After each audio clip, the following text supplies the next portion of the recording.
What's up, guys? Rick here with your preview for this week's Texas Open. And oh my gosh, are we sprinting? We may have been trotting before. We are in full gallop. This is Secretariat with a 23 and a half length lead. Like we're sprinting. We are galloping. No longer are we frolicking. Uh, it's here. The Masters is here, right? We've got the Texas Open. I am headed out to Augusta National on Sunday night.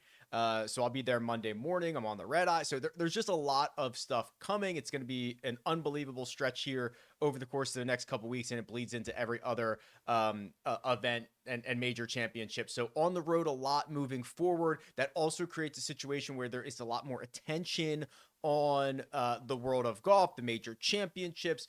I'm using that to try to bring in good partners for you guys as always. So there's just a lot of new announcements. There's things that I can share right now. There are things that I cannot share right now that I think are going to be received quite positively.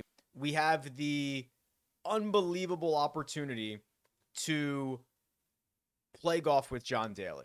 Right. So this is a contest that is live on Splash right now for the Masters. It is a $100 entry tiers. It is $350,000 in a guaranteed purse. And then no matter how you finish in this contest, finish dead last, you still have an entry to win this round of golf with John and I at a venue to be determined, but you get a travel stipend for hotel and airfare and all that fun stuff. It's going to be an absolute blast. So go and get in that right now. We'll fill that thing up and we'll rock and roll. It's going to be amazing. I'm going to meet up with John, I believe at Hooters on Monday or Tuesday night down in Augusta. So that'll be a lot of fun. And then if that wasn't enough, if you want to focus on this week, you want to focus on the Texas Open, we've got the tiers contest, the listener league that we always do, the guaranteed $15,000 guaranteed prize purse, $20 entry.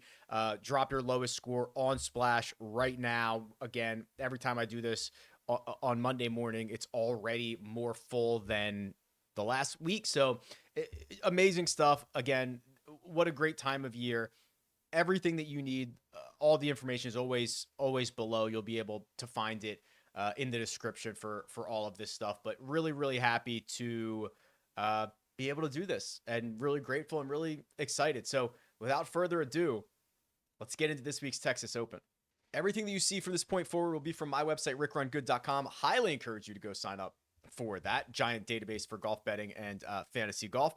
But honestly, much more than that these days. Anyway, here we go. Course Key Stats Model, TPC San Antonio. And here it is. You know, I try to put my finger on the pulse of what types of stats benefit well at TPC San Antonio. And quite honestly, it's hard to tell. It is a very tour average golf course. You know, I remember, looking back at last week, there was an emphasis on short game and driving accuracy was not nearly as important with that. The rough was even less penal than I think a lot of us could have imagined. Just nothing there. So that made a lot of sense. There were some outliers. This one, not so much. Very tour average golf course. Obviously, strokes gained approach everywhere in the world is one of the more highly valued, not necessarily ranked, but highly valued stats on the PGA Tour in the world of golf. I think you get a slightly above average nod towards strokes gained putting for this week. If you start looking at some of these secondary stats, the more noisy stats, you get those short approaches, the wedge shots inside 100 yards. These are specifically coming from the rough. That's why they're super noisy. They're super difficult. But what this is putting together is, so two wedge categories are first, and then you've got 5 straight putting stats. All of them are individually are not great, but when you group them together, it starts to look like a wedge fest putting contest, doesn't it? Isn't that the way the model would read? If you look at the last 24 rounds for everybody in this field, we can take the digits that we have up top and apply them to the way that these golfers have been playing over the last 24, and we can find who gets the best adjusted fit. That's what I call it. And sometimes we see adjusted fits that are like a value of 1.0, right? You see that like Scotty Scheffler. A lot of courses Scotty Scheffler does that. This is as far as I can, not that I can remember, but like this is a pretty small adjusted fit. Daniel Berger, Alex Smalley, Jacob Bridgman, and Akshay get the best adjusted fit, and it's basically like 2/3 of a stroke. Now it's per round, that's a lot, but it's compared to other courses, again, not nearly as extreme. So what we're getting here is we're getting like a very average statistical golf course. Again, this is all on paper. This is not out in the real world, but the stats are saying this is a pretty average golf course. And there are not a lot of guys that get a huge course fit, a positive adjustment. And when you look at the numbers on driving, again, it kind of just looks like a bomb and gouge fest, right? I mean, you're talking about a bunch of holes that have a below 50% fairway rate, a missed penalty that is often a missed fairway penalty that is often lower than the reward that you get for hitting a long drive, which is a drive that is above average for that hole. On the front nine alone, so this is just par fours and par fives. On the front nine alone, there's only one hole, which is number one, that is better to hit the fairway than to hit a long drive, and it's quite close. It's 0.07 of a stroke. So what is that? 7/10 of a stroke better to find the fairway. Then from that point on, everywhere that you go for the rest of the front nine, distance is more valuable than accuracy is. It does even out a little bit on the back nine. Couple of accuracy ones slipping in there, particularly on 18, the par 5, which is the long 606 yard par 5 there. But again, as we're looking through this together, what are we learning? We're learning that there are more shots that come from inside 100 yards than tour average. We're seeing that driving distance is more valuable than driving accuracy. We're not seeing a lot of statistical outliers for any one stat. So we can remember that, right? We'll put together a model and we'll look through this field with that lens, and we'll see what it pumps out. Here's the cheat sheet, and there are 4 golfers this week over $10,000: Ludwig Oberg, Tommy Fleetwood, Patrick Cantlay, and Corey Connors. All well deserving of this, right? Well, Connors obviously because of the history, and he's been playing well enough, but Ludwig is, I think, very clearly the best player in this field.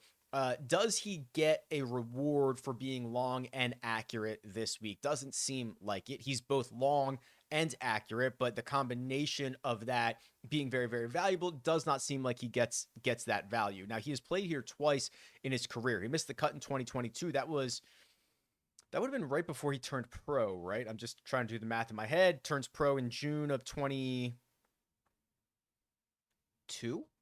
Ryder Cup was at the end of 23. Does that make sense? I think it does.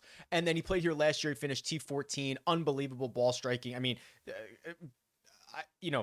on paper, he gained 6 strokes off the tee last year at TPC San Antonio. So maybe this is a good driving golf course for him. Really struggled on and around the putting surfaces. I think that, if you were to ask me who's going to win the Masters, I think Ludwig is probably one of my top 3. Right. I think it's a very short list of guys that can win the Masters. I think that he is one of them, and he might end up being like the official pick, right? The guy that I have to roll with for next week. We'll see about that. But for this week, listen, he's the most expensive. He's the best player in this field. I think that there are reasons to be a little bit concerned based on the recent approach play, based on the recent short game stuff, but I'm not overly concerned about any of that. Again, same thing with Tommy Fleetwood. Tommy Fleetwood, very good, very well rounded. Has played here just once. He finished T7. I think that for the decrease of, I think it's only $100 though. You might want to go with Tommy here. Like I don't mind that. Tommy, Ludwig, a little bit interchangeable. I guess I suppose I'm going to give the nod to Ludwig, but I probably am not playing a significantly more than the field on either one of these guys. Now, the other two, I think I might. So we've got Patrick Cantlay here, who is quietly having a really strong 2025. And I want to go back to the Holy Grail, or start going over to the Holy Grail. Go back to it because I was messing around with this earlier. And I want to go to just since January 1st. I think at this point of the year, that is a really good way to start looking at some of these golfers. And Patrick Cantlay is the fourth best player in this field since the start of 2025. And I think people will be very surprised by that. He's played 28 rounds. That's kind of a lot of golf for him. And he's putting together a 1.28 strokes gained per round mark. It's just been very quiet. Hasn't won anything. Has he contended? A little bit questionable about that, but it's always a bunch of really good results. And I love that he went and gained strokes in all four major categories at the Players Championship. As you know, I say this a lot, just a really, really good sign. And I think that he is kind of getting back into potentially being that high-end Patrick Cantlay golfer. Now, listen, like, am I ready to trust Patrick Cantlay at a major championship? Probably not. That's going to be a significantly more difficult field. It's going to be a lot of different things. But this kind of event where there's only a handful of high-end players, where Corey Connors is the fourth best player in this field by salary, this is a really good spot for Cantlay to snap through, right? It just really, really feels that way for me. So Patrick Cantlay, love the way he's playing. Interested to see what he does over the course of the next couple of weeks. He's probably my favorite in the 10K range. And then Corey Connors has been awesome. Corey Connors has got 3 straight top 8 finishes. His 2025 has been great. He is twice a champion here at this event. He has never missed a cut. Just like popular, expensive Corey Connors, like really doesn't do it for me, right? I mean, you start looking at some of his highest salaries ever. It's not particularly great. Some okay finishes. I understand this is probably the best place in the world for him. But when I've got Patrick Cantlay in a similar price, and I've got guys below that I think are probably worth flyers, just doesn't end up me getting a lot of Corey Connors. I probably don't end up getting more. I'm definitely not going to get more than the field on Fleetwood and Ludwig. I'll probably just match the field. I will take a stand on Cantlay, kind of be overweight there, and I will take a stand against Corey Connors and probably be underweight there. It is just the fact that you cannot play all of these guys.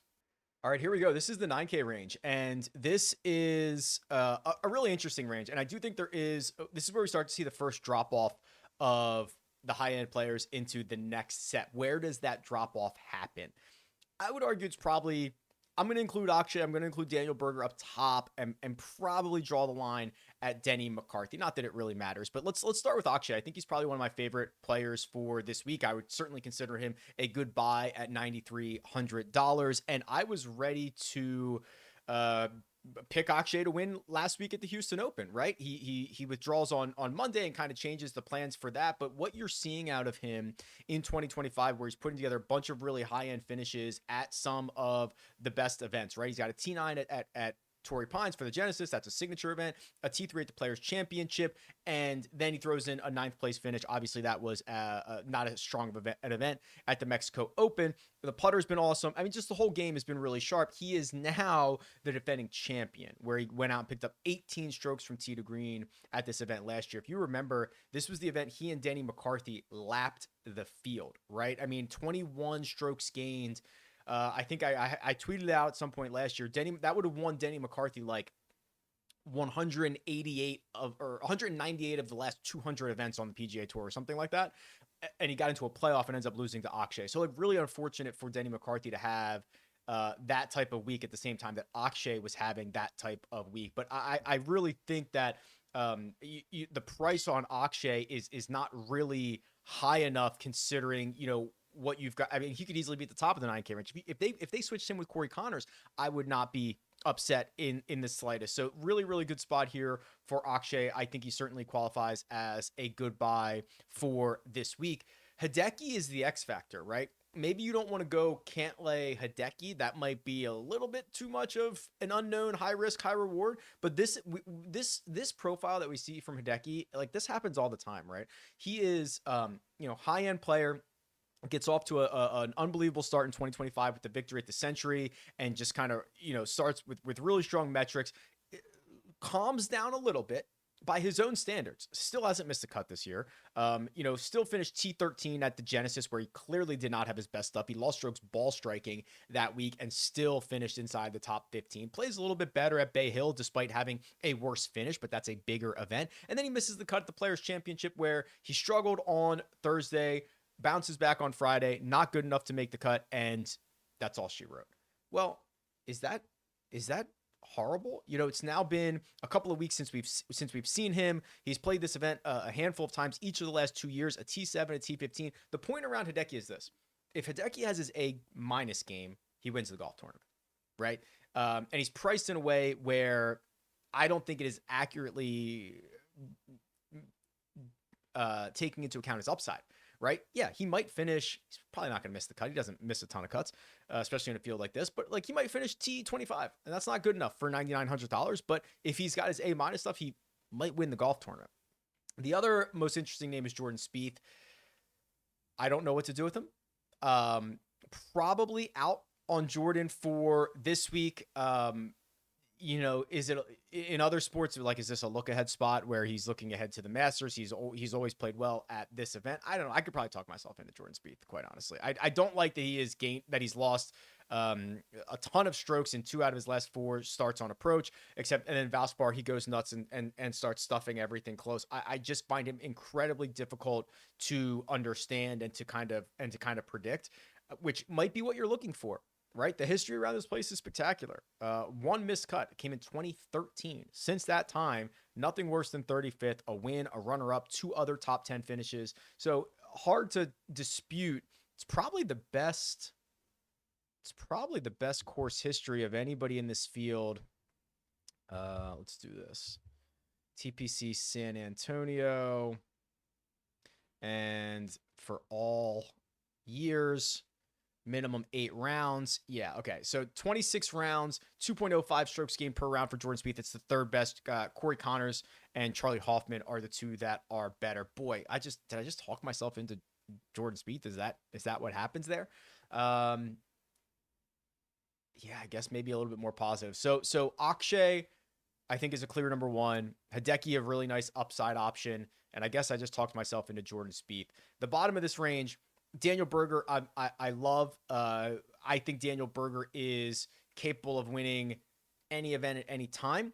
Probably gets priced out a little bit for me just because he's $9,200, and I think he can win a major championship, right? So I don't know if I need to get involved here. The other thing is, I'll probably just match the public on whatever Daniel Berger is doing, and then we've got Denny McCarthy here, and this is a profile that is vintage Denny, right? Just being very reliant on the putter right now. He has this high upside approach versus putting combination. He needs to keep the ball in play off the tee, which he's done each of the last 2 years at TPC San Antonio. And like I mentioned, the 21 strokes gained, and he shot something crazy on Sunday. Yeah, he like finished in like 28 on his second 9 or something. Maybe it was 27. Something like completely outrageous to get into a playoff, and then it ends up like really chili dipping one into the water on the first playoff hole, and that's all she wrote. Akshay was around the corner taking his shirt off, getting treatment. The whole thing. If you just like go back and watch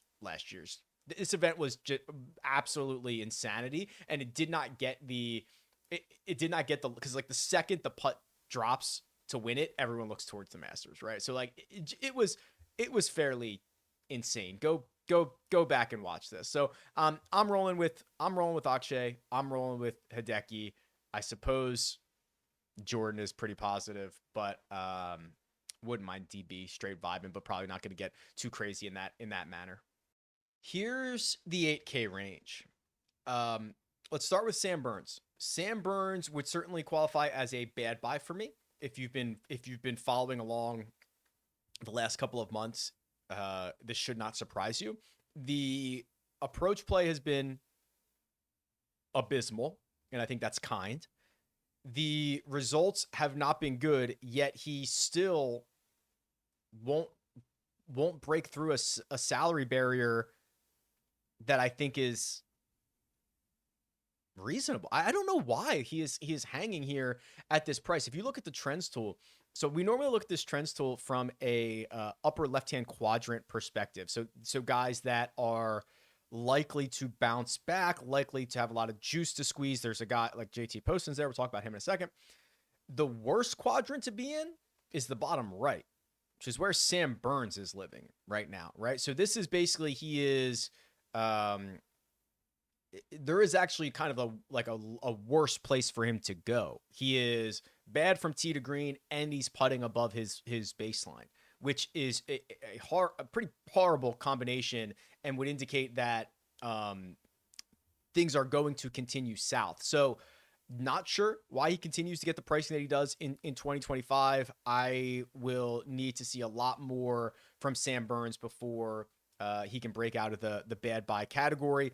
I have not had much exposure to Keith Mitchell ever in at least the last couple of years. It has never burned me, and I think I'm going to continue on that. Just perpetually priced, I think, too high.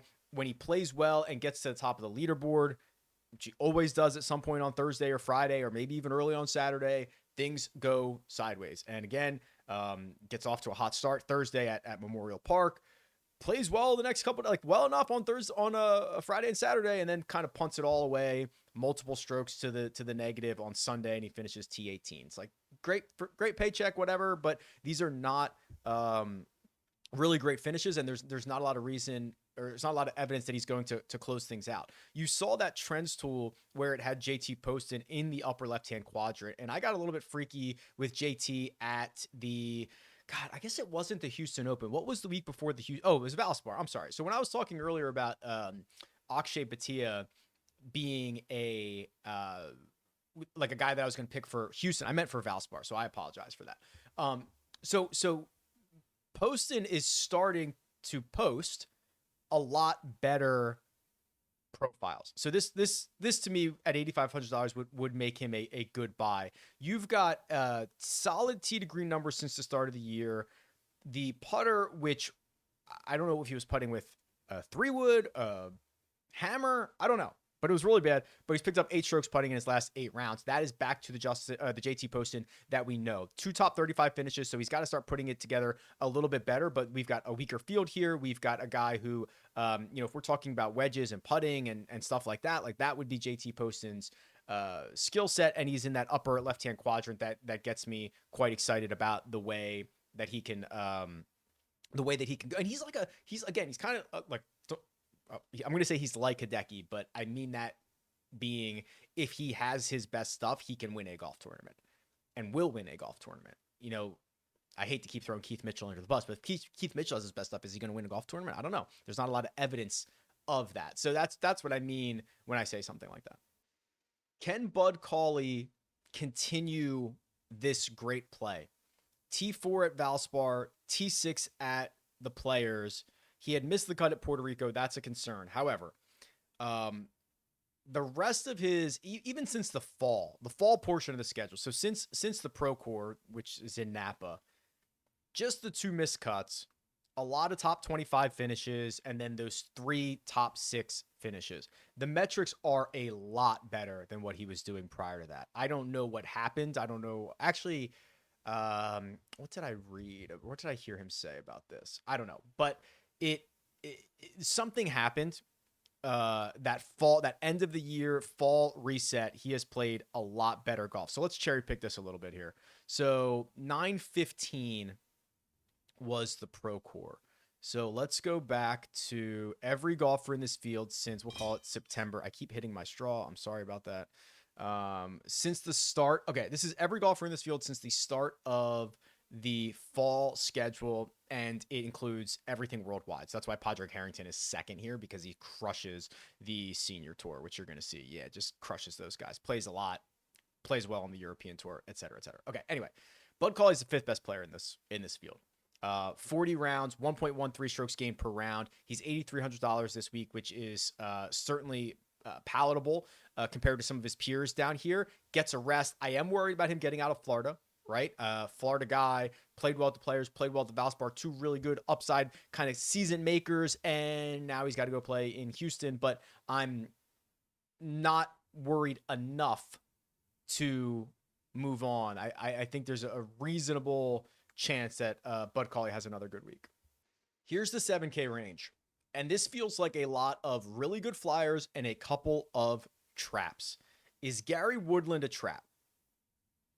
My head says yes. My heart says no. My heart says, oh, Gary's going to be back and he's going to be awesome. My head says he picked up 8.7 strokes putting at Memorial Park, which is probably, that might be his best putting week ever. Stand by. I'll pull it up for you. It is his second best ever. And Gary's played a lot. The 2015 Truist, which was called the Wells Fargo. Actually, that was probably called like the Wachovia. Remember that? I used to have a bank account at Wachovia, I think. That's the only week that was better. That was 10 years ago. Then he picked up 8.7 strokes putting last week. So what do we think? Do we think he's going to gain 8.7 again? No. Do we think that he's going to gain 5? Probably not. Do we think he's going to gain 3? Kind of unlikely. He's probably going to, like, if he has a good week, he's probably going to gain 1. So we've just removed basically 7 strokes. The history around here is decent, but this feels like a little bit of a trap. Feels like a little bit of a bad buy situation.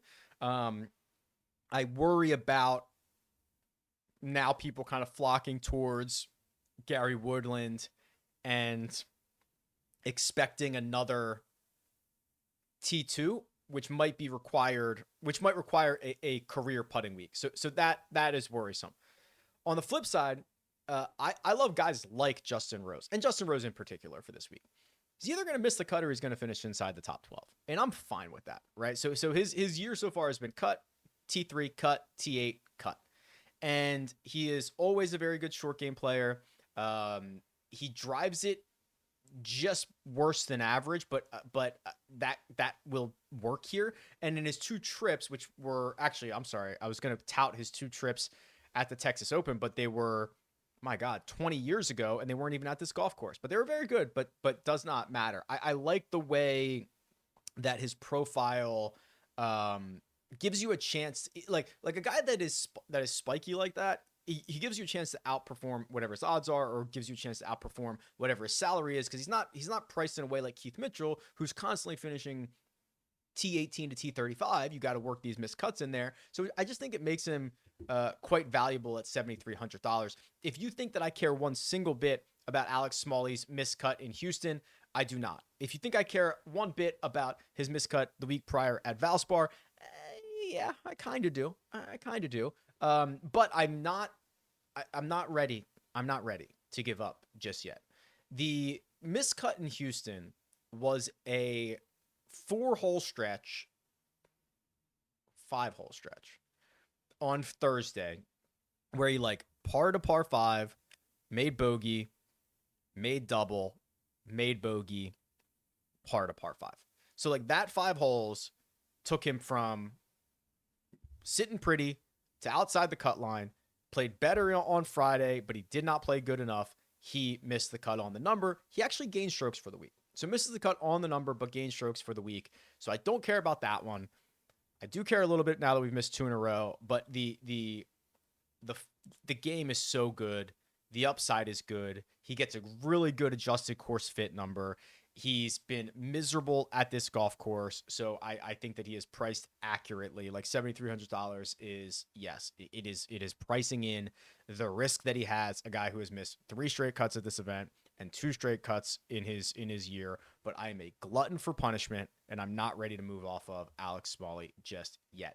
Here's Charlie Hoffman, who I never really play. He's the king of this event. He's the king of this golf course too. Just unbelievable numbers here. Even in recent years when his game hasn't been as good. Oh, pass, I think. God, that hurts though. But I mean, the putter is really, really bad. He's losing strokes everywhere.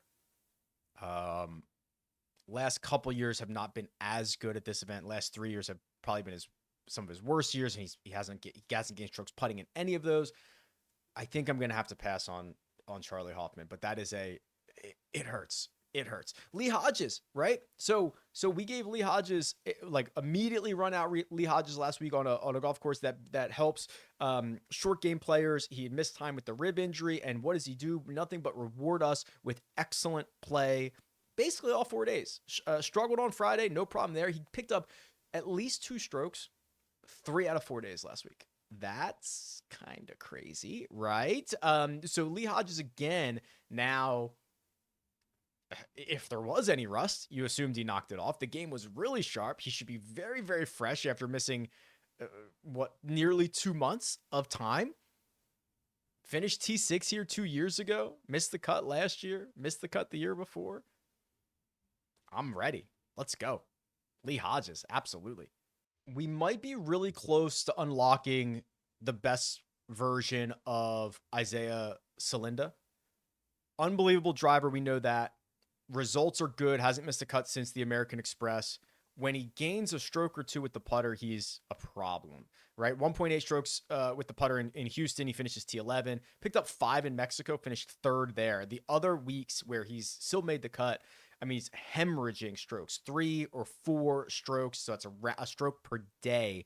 If we can get a better, just like a, again, it might be a big ass, but just like a +1 for 4 days, Isaiah Salinda is a really good option. I just pulled up Cam Young's profile here just for, boy, it's scary stuff. He's lost strokes from tee to green in 5 straight. That is a total of like 20 strokes in those events. He's missed the cut in 4 out of 5. The one that he made was the Players Championship. He finished T61. Not sure what's wrong with him, but very, very broken from a statistical standpoint. And then Sammy Valimaki, shouts to Sammy. Sammy is the Showdown King. Showdown Sammy. We talked about this a little bit last week somewhere, maybe on the live chat, where he is like a +5, +6 golfer in individual rounds. Rarely does he put 4 rounds together. Well, he did it last week. Gained in all 4. The Saturday and Sunday was a +4, +6.3. I bet you that was that the best weekend out of anybody? Let's go look at this. So Showdown cheat sheet. So this updates throughout the tournament. Just do rounds 3 and rounds 4. Yeah, picked up 10. He beat everybody else by 2 shots on the weekend. Picked up 10.4 strokes total over those 2 rounds. That is unbelievable. What about the only guy that beat him over the first 3 was Gary Woodland. And then the only guys that beat him over 4 were Scotty, Gary, and Minwoo. Interesting. Okay. Yeah, I mean, he's a very, very streaky golfer. If you want to ride the hot hand at $7,100, like, not going to beat you up for that. He is an immensely high ups. Like, look at this. So just in his last 2 starts, half of his rounds, he's gained at least 4 strokes to the field. Right? 1? No, I'm sorry. Well, Saturday and Sunday, and then I was counting this one. Saturday, Sunday, and so 3 out of his last 8 rounds, he's gained at least 4 strokes to the field. That is bonkers good. Bonkers good. Here's the 6K range. Alejandro Tosti leads it off. He is making quite a name for himself. He is an even more exaggerated version of Justin Rose, right? It's like when he's playing horrible, he's kicking clubs and missing the cut. When he's playing well, he's kicking clubs and finishing T5. And that's what he did in Houston last week. Despite everything that was going on around him and the antics and all that stuff, he gained strokes to the field in all 4 rounds and gained strokes across the board, gained strokes in all 4 categories. He missed the cut here last year. And again, this is kind of what can happen, right? He drives it well, and then just when things start going bad, they go really, really bad, which is what happened. So would only kind of get in on this as a kind of a riskier, high upside punt, for lack of a better term. I don't know why I keep coming back to that. Chris Gotterup is here. He's $6,800. Played well in Houston last week, finished T18.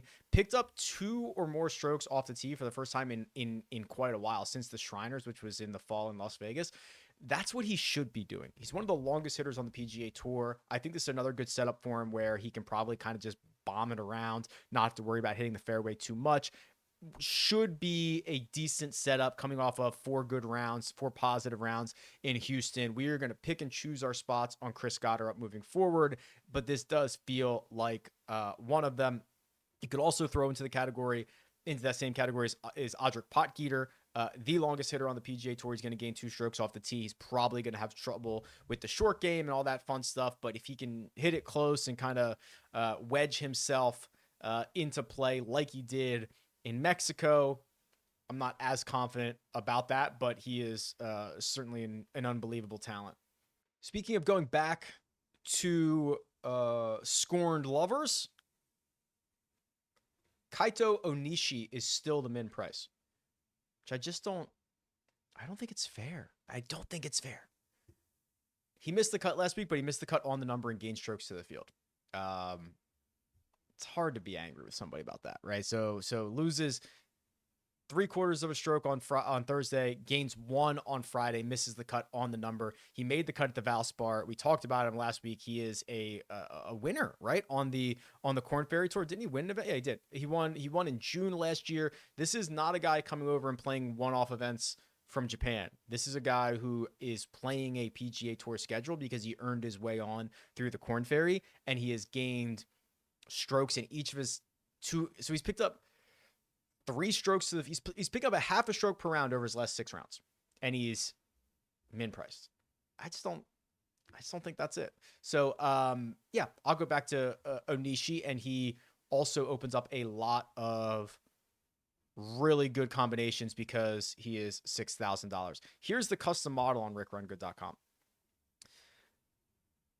So I don't think we have a lot of really strong numbers, right? We talked about that. So what I'm going to do is I'm going to start with course history. I will give a nod to TPC San Antonio for 15. Then we are going to allocate distance via the driving category. So we're going to go distance for 15. We are going to do wedge play, but like wedge play. Wait, did I say that? I don't know what I said, but we're going to do like 8 here, 8 here, 8 here. So just to do the like 125 and in, we are going to do probably like bonus putting. I love bonus putting. For 10, I do probably need to get a weighted strokes gain situation in here because of the nature of this field. So we'll do 20 there. So that's just your weighted strokes gain total. So that leaves us with 16 more. We could do bogey avoidance. We could do birdies or better gains. We could do fantasy points gained. We could do